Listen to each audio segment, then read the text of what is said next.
Well, what do you make of all this? I think it's unbelievable. Get a life. Seriously. Is that where we've come to? Grown men on these ridiculous things, looking for things that don't exist, and then selling them on and what?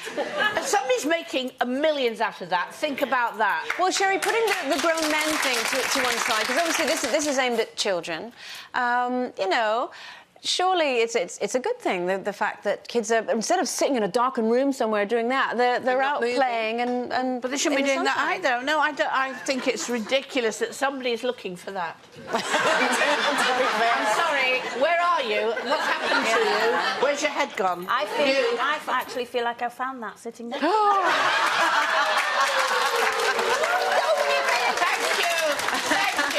Thank you, my friends. Hey, you get 100 coins for that. Now, being serious now, you know, obviously we've talked about, you know, yes, getting kids out, and maybe it is a bit ridiculous, Sherrie, but there have been rather more serious concerns from some child safety campaigners. Now, what they're saying is that the game could be used to lure children into dangerous situations. The reason being is apparently you can buy some of the more valuable little Pokemon characters that you saw there.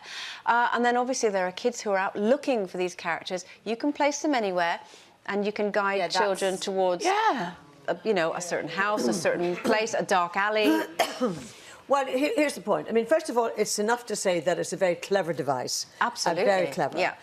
But you're right, there's a lot of documentation about the danger aspect of it and how it's being abused. And sadly, with any new piece of technology, there will always be a scam, and there'll always be scammers around who will tap into that, and they will abuse it. And, of course, what we're seeing now is something that, well, presumably they invented it to make money, but, you know, children are enjoying it, and you've seen lots of grown-up people out in the park. But there is a dangerous element to it, and there is an abuse element to it. So I think it's a parent's...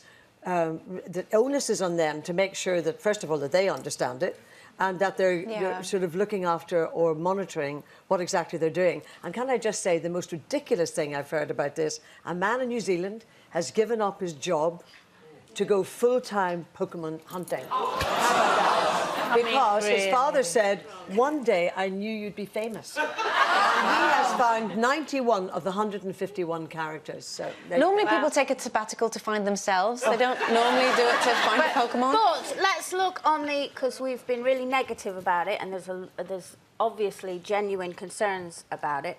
But look at it as well as, you know, there are families who have struggled to find something in common with their kids to go out and do, and maybe as a family you're out, you're exercising, you know, your children are protected, you're having a fun day out.